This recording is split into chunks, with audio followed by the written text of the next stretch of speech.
우리는 어느새 누가복음 77번째 시간을 맞고 있습니다. 한 주 한 주 말씀을 따라서 이렇게 오다 보니까 벌써 77번째 시간이 되었네요. 그런데 참 신기하지 않습니까? 왜냐하면 오늘 본문이 6월절 만찬을 나누시는 최후의 이 만찬 장면이잖아요. 그런데 오늘 우리는 새해 첫 주일 그리고 새해 첫 성찬을 하는 자리입니다. 여러분은 어떻게 생각하세요? 뭐 우연이지, 뭐 이렇게 맞는 게 꼭 그렇게 되나? 그런데 저는 좀 달라요. 여러분, 이것은 우연이 아니고 너무나도 정확한 하나님의 시간 안에 서 있다라는 것을 우리에게 보여주는 것이죠. 예수님은 제자들과 함께 유월절 식사를 나누기 위해서 지금 한 자리에 모였습니다. 그런데 유월절은 유대력으로 1월 14일이거든요. 유대력으로 1월 14일.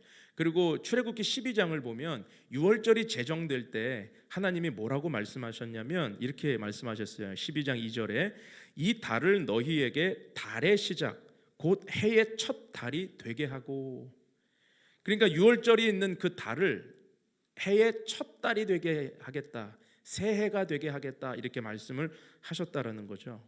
그러니까 유월절은 단순한 절기가 아닙니다. 유월절은 한 해의 시작을 알리는 날이었고 새로운 출발을 선포하는 영적인 전환점이 있는 그런 영적인 의미가 갖고 있는 시즌이었다는 것입니다.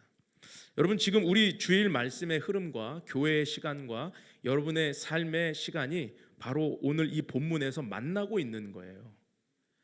우연이 아니고 하나님의 정확한 시간에 우리가 만나고 있는 것입니다. 저는 설교를 준비하면서 계속 이런 고백이 나오더라고요. 하나님이 우리를 정말 인도하고 계시는구나. 하나님이 우리와 함께 계시는구나. 그리고 하나님은 우리에게 말씀하시는구나. 여러분, 새해가 되면 사람들은 각자 어떤 결단, 결심, 각오를 다지지 않습니까? 올해는 더 잘해야지. 올해는 넘어지지 말아야지. 올해는 꼭 바뀌어야지. 올해는 새로 시작해야지. 그런데 솔직히 여러분 묻고 싶어요. 그런 결단과 각오로 시작한 한 해가 정말 우리를 많이 변화시키던가요? 물론 의지가 강한 분들, 세운 목표를 이루신 분들은 결단한 거를 이루어내시는 분들도 있죠. 그런데 대부분의 사람들은 조금만 시간이 지나면 다시 옛 모습으로, 옛 자리로 돌아가지 않습니까? 그런데 오늘 예수님은 이 유월절을 앞두고 제자들에게 어떤 결심이나 계획표를 요구하지 않으셨어요. 새로운 다짐도 요구하지 않으셨어요. 대신 예수님은 전혀 다른 말씀을 하셨습니다. 이를 행하여 나를 기념하라. 이 말씀은 명령형으로 기록되어 있지만 결코 부담을 주는 명령이 아니라 의무가 아니라 초청이고요, 요구가 아니라 은혜입니다. 오늘 이 말씀을 통해 우리는 이 성찬식에 담겨있는 의미에 대해서 묵상해 보려고 하고, 또 새해 첫 주일을 여는 이 성찬의 자리에 유월절 메시지, 성찬의 메시지가 우리에게 어떤 의미가 있는지를 우리가 한번 좀 살펴보려고 합니다. 자, 오늘 본문 14절을 보면 이렇게 시작을 하죠.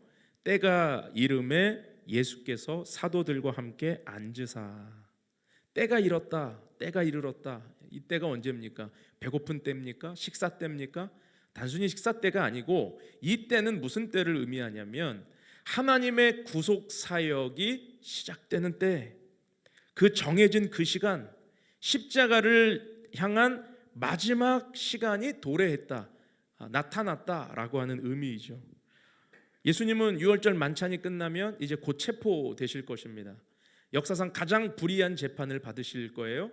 채찍에 맞으실 것이고 조롱당하실 것이고 또 십자가에 달리실 거예요. 그런데 바로 그 직전에 예수님은 제자들과 함께 유월절 만찬을 잡수시면서 지금 이 날을 얼마나 내가 기다리고 기다렸는지를 이렇게 말씀을 하세요. 15절 말씀 우리 다 같이 한번 읽어볼까요? 시작. 이르시되 내가 고난을 받기 전에 너희와 함께 이 유월절 먹기를 원하고 원하였노라. 지금 예수님의 이 마음이 느껴지십니까? 원하고 원하였노라. 학수고대하셨다는 거예요, 이 날을. 근데 이 날이 언제예요? 붙잡히시는 날 밤이에요. 십자가 지실 날 밤이에요. 근데 이 날을 왜 기다리시는 겁니까?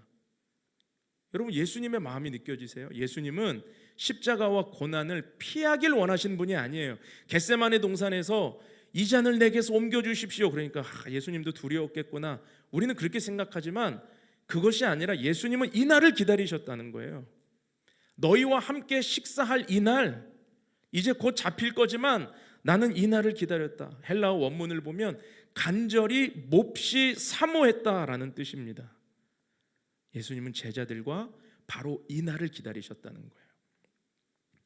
그래서 예수님은 왜 이 날을 기다리셨는가? 이 날은 끝이 아니라 완성하는 날이고, 이 식사는 최후가 아니라 영원한 문이 열리는 날이기 때문이에요.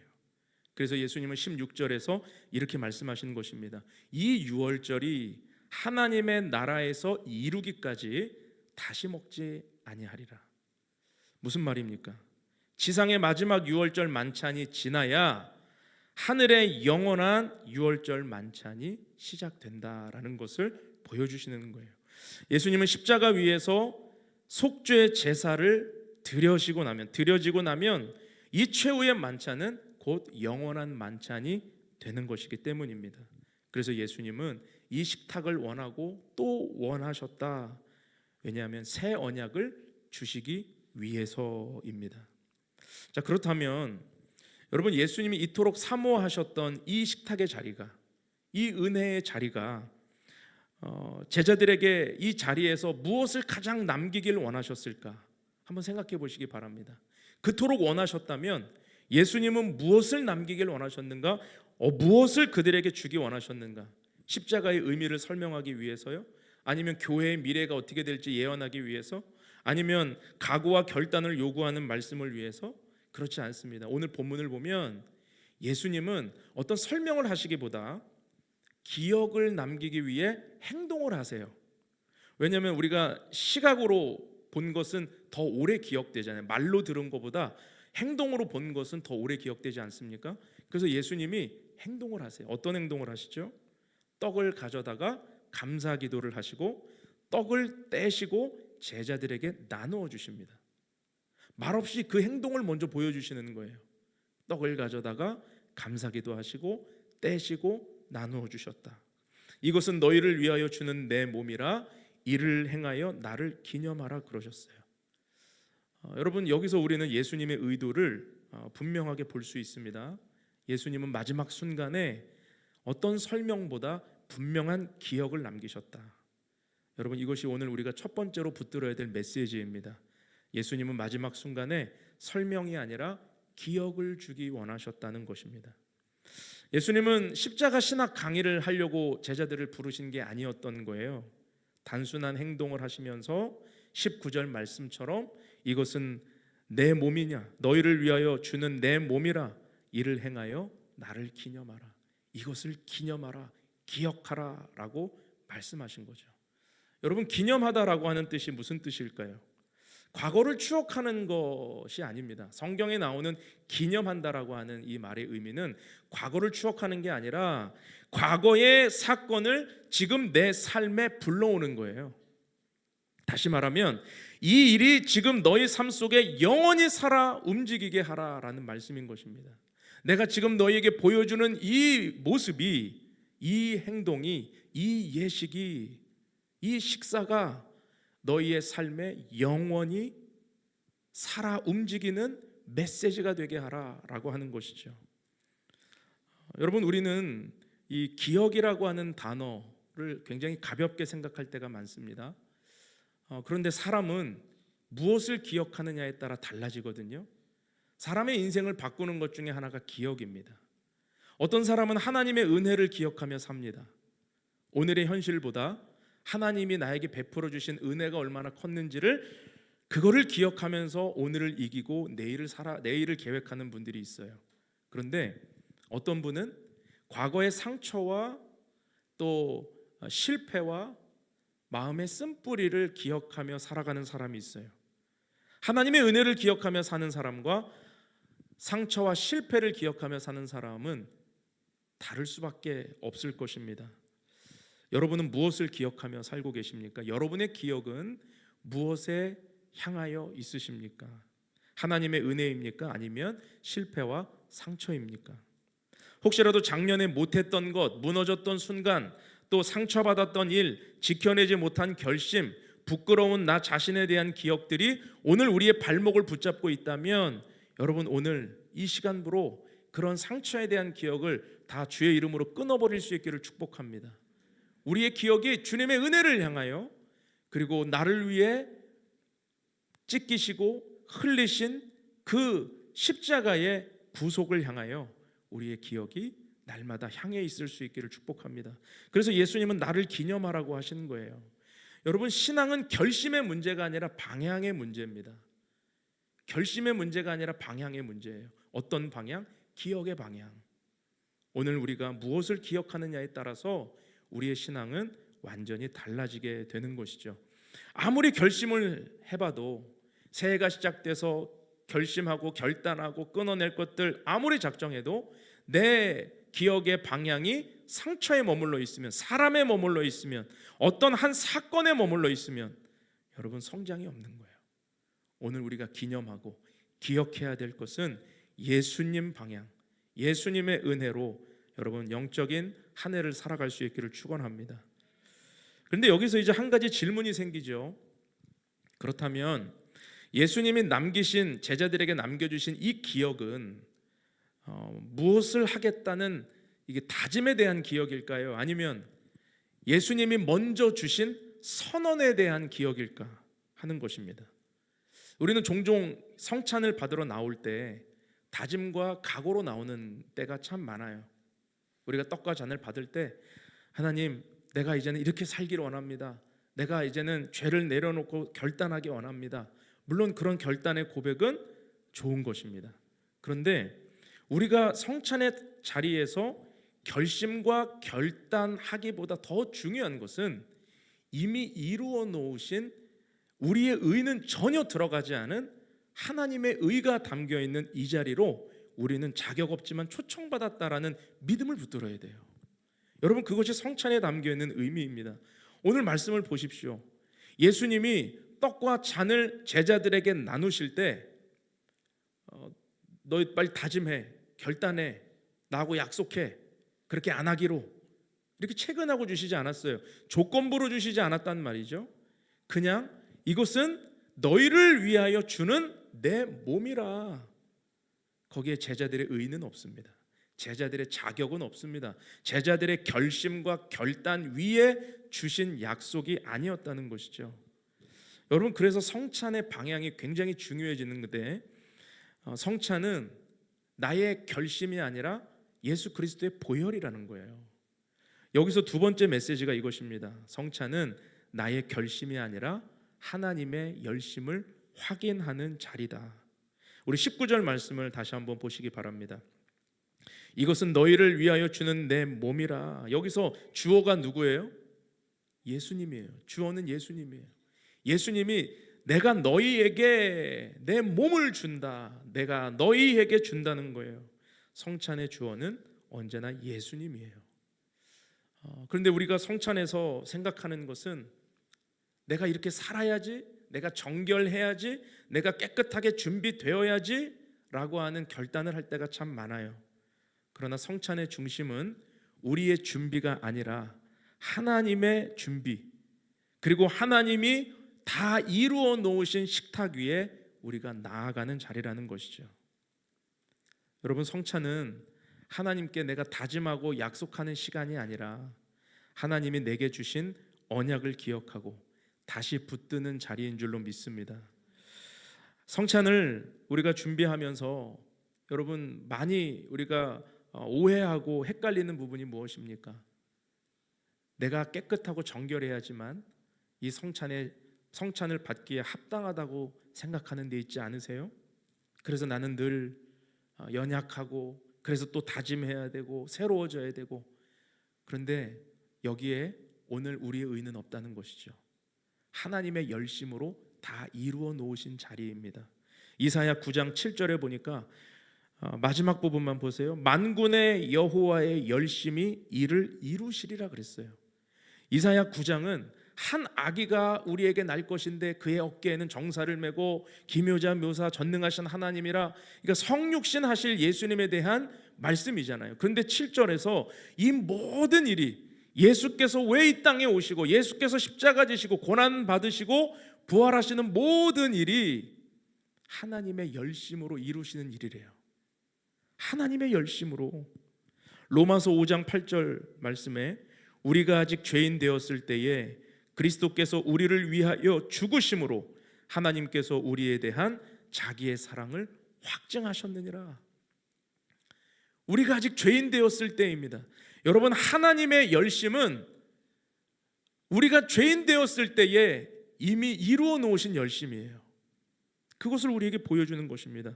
요한일서 4장 10절, 사랑은 여기 있으니 우리가 하나님을 사랑한 것이 아니요 하나님이 우리를 사랑하사 우리 죄를 속하기 위하여 화목제물로 그 아들을 보내셨음이라.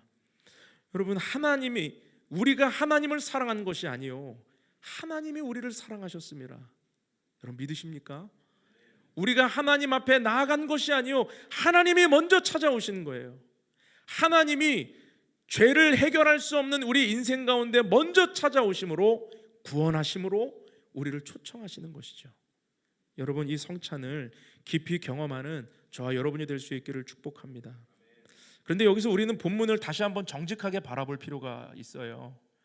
이렇게 하나님의 열심과 사랑이 가득한 이 성찬의 자리, 은혜의 식탁에 앉아 있는 제자들은 도대체 어떤 사람들인가? 이들은 누구인가? 라는 것입니다.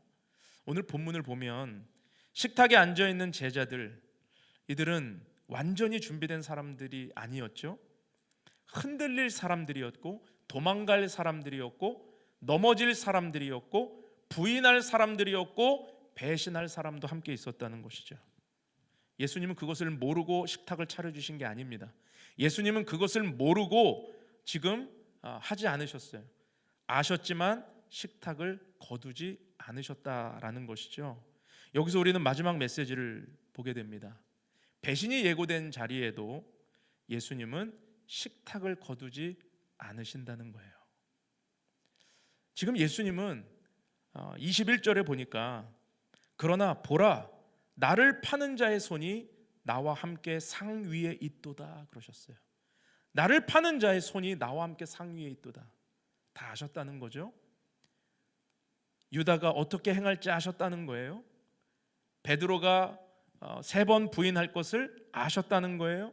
제자들이 다 흩어져 도망갈 것을 아셨다는 거예요.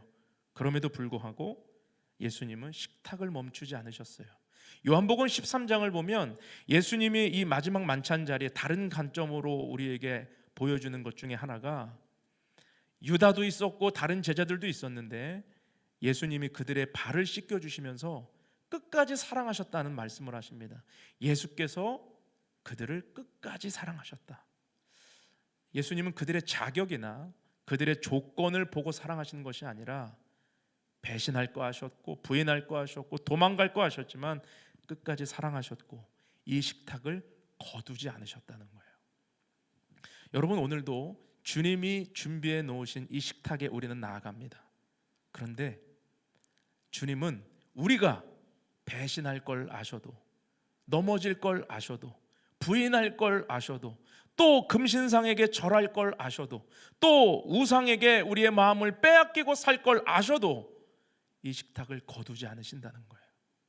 여러분, 이것이 우리를 향한 하나님의 사랑인 줄로 믿습니다. 여러분, 이것이 너무나도 중요한 것이죠. 왜 이렇게 하시는 것입니까? 성찬은 완벽한 사람들만 앉는 자리가 아니기 때문입니다. 여러분, 이것은 너무나도 중요한 거예요. 성찬은 의인만 참여하는 자리가 아니에요. 시험을 통과한 자만 참여하는 자리가 아니에요. 성찬은 은혜가 필요한 자들에게 베풀어지는 자리입니다. 배신할 가능성이 있어도, 흔들려도 그들 모두 포함하여 초청하시는 하나님의 은혜의 자리인 것이죠. 여러분, 이 성찬의 자리는 오늘날 우리에게 무엇을 보여주고 있습니까? 교회를 보여주고 있어요. 여러분, 교회도 마찬가지죠. 교회는 자격 있는 사람들이 오는 곳이 아닙니다. 교회는 죄 없는 의인들만 있는 곳이 아닙니다. 교회는 용서받은 죄인들이 모인 곳이에요. 또 교회는 은혜가 필요한 사람들이 모인 곳이고, 교회는 하나님의 용서함을 간절히 구하는 자들이 모인 곳입니다. 그렇기 때문에 교회에서는 어떤 의를 주장하는 것이 아니라 하나님의 그 열심 안에서 우리가 하나됨에 힘써야 하는 것이죠. 여러분, 우리는 하나님께서 우리의 죄를 모르고 우리를 초청하고 자녀 삼아 주신 게 아니라는 사실을 날마다 기억해야 됩니다. 우리가 새해를 열면서 자격 없는 자를 부르신 하나님의 그 사랑을 기억할 수 있기를 축복합니다.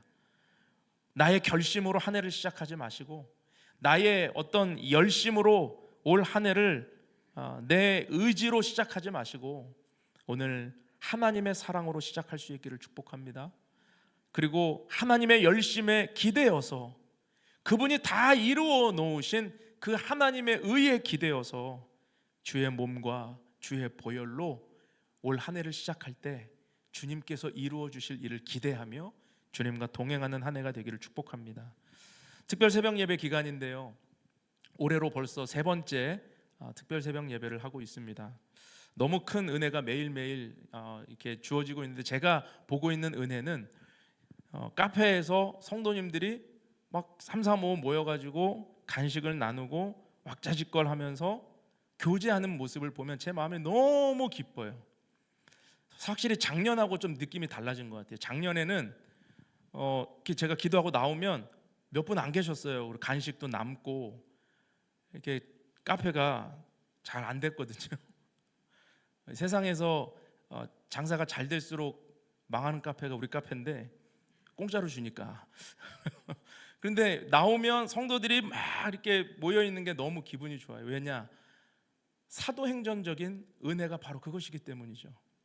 날마다 성전에 모이기를 힘쓰고 기쁨으로 떡을 떼고 순전한 마음으로 그것을 먹고, 그리고 날마다 구원받는 백성을 하나님이 보내주신다고 그러잖아요. 우리 사도행전 2장 46절 한번 볼까요? 함께 읽겠습니다. 시작. 날마다 마음을 같이하여 성전에 모이기를 힘쓰고 집에서 떡을 떼며 기쁨과 순전한 마음으로 음식을 먹고 하나님을 찬미하며 또 온 백성에게 칭송을 받으니 주께서 구원받는 사람을 날마다 더하게 하시니라. 아멘. 날마다 성전에 모이기를 힘쓰고, 우리 매일매일 모이고 있잖아요. 어제 큰일 날 뻔 하신 거 아십니까? 큰일 날 뻔? 제가 못 올 뻔했어요. 네. 살면서 이런 경험을 처음 해봅니다. 알람을 토요일 날 설정을 안 해놓은 걸 몰라가지고. 인간미 넘치는 목사잖아요. 그런데 여러분, 은혜가 나타나면 은혜가 있으면 한 가지 나타나는 모습들이 있어요. 그게 뭐냐면 머물고 싶다라는 거죠. 머물고 싶다. 은혜가 있는 곳에는 항상 사람들이 일찍 가지 않아요. 머물고 싶어요. 지금 우리 특세가 그렇게 머물고 싶은 특세가 되고 있습니다. 아직 한 주를 어떻게 피해 다니지 생각하시는 분들, 그냥 내일부터 나오셔서 한 주라도 더 기도하자 이렇게 붙들 수 있기를 축복하고요. 또 한 해를 우리가 기도로 시작하는 것은 마중물과 같은 거죠. 기도의 마중물인 거예요. 1년치 기도하시는 거 아닙니다, 여러분. 1년치 내가 기도할 거 다 했어, 그거 아니에요. 마중물이에요. 더 깊은 우물이 터지기 위한, 샘솟게 하기 위한 한 바가지의 마중물이 특별 새벽 예배예요. 그래서 가장 좋은 이 방향은 뭐냐면요, 특별 새벽 예배를 했더니 2주 동안 새벽에 일어나는 게 습관이 되어가지고 한 40일은 더 해보자, 이런 도전이 막 생겨야 돼요. 그런데 특별 새벽 예배가 딱 끝나고 다음 주 월요일 날 제가 인도하러 딱 나왔는데 2주 전하고 똑같은 분들만 앉아 계신다. 그러면은 여러분 기도 잘못한 거죠. 기도의 습관이 들었다면 올해 한 40일은 내가 새벽 도전해 보겠다. 하나님 깨어날 은혜를 주십시오. 그리고 머물러야죠. 계속. 왜? 그게 마중물이었는지 아니었는지는 거기서 드러나는 것이죠. 마중물이 되었던 사람은 기도의 줄기를 붙잡고 더 기도하는 거예요. 여러분, 그런 은혜가 있기를 축복합니다. 그래서 올 한 해 우리가 성찬으로 이제 시작을 하는데, 여기에 우리 의는 없어요. 여기에 우리의 자격은 없어요. 조건은 없어요. 하나님의 열심으로 다 이루어 놓으신 식탁에 우리가 참여할 뿐입니다. 여러분, 유월절 만찬에 지금 음식이 뭐죠? 예수님이 나누시는 음식이 떡과 잔이에요. 그런데 원래 유월절 만찬에는 무슨 음식을 먹어야 돼요? 출애굽기 12장을 보면 어린 양의 고기와 쓴나물과 무교병을 먹어야 돼요. 그런데 예수님은 무교병과 포도주만 준비하셨단 말이죠. 왜 그렇습니까? 예수님 자신이 유월절 어린 양이시기 때문에 그 만찬 자리에 예수님이 계신 거예요. 그래서 예수님은 자신의 몸을 찢으시는 거예요. 고기를 찢듯이 예수님의 몸을 찢으시고 그 떡을 찢으심으로 이것은 너희를 위해 주는 나의 몸이니 이를 기념하여 나를 기념하라 그러시는 거죠. 여러분, 예수님이 모든 걸 우리에게 주신 자리입니다. 여러분, 이 자리에서 주님을 깊이 경험하시고 한 해를 시작할 때 어떤 어려움, 어떤 고난, 어떤 환경 앞에서도 하나님의 열심으로 능히 이길 수 있는 저와 여러분이 될 수 있기를 주님의 이름으로 축원합니다. 함께 기도하겠습니다. 이제 우리가 성찬의 자리로 나아가려고 합니다. 어떤 것도 정죄하지 않으시고 어떤 자격도 따지지 않으시는 주님 앞으로 나아갑시다. 주님, 제가 주님을 붙든 것이 아니라 주님이 저를 붙들고 계셨음을 고백합니다. 제가 넘어질 것을 아시면서도 여전히 저를 부르시는 주님의 은혜를 기억합니다. 여러분, 이 시간 눈을 감고 올 한 해를 시작하며 주님 앞에 이렇게 고백했으면 좋겠습니다. 주님, 제 결심이 약해서가 아니라 주님을 의지하는 믿음이 약했음을 고백합니다. 이제는 나의 결심보다 주님의 십자가를 더 의지하며 살게 하여 주옵소서. 내 다짐보다 주님의 사랑을 더 기억하며 살아가게 하여 주시옵소서. 이 시간 함께 기도하며 성찬의 자리로 나아갑시다. 오 할렐루야. 아버지 하나님, 주님을 찬양합니다. 아버지 하나님.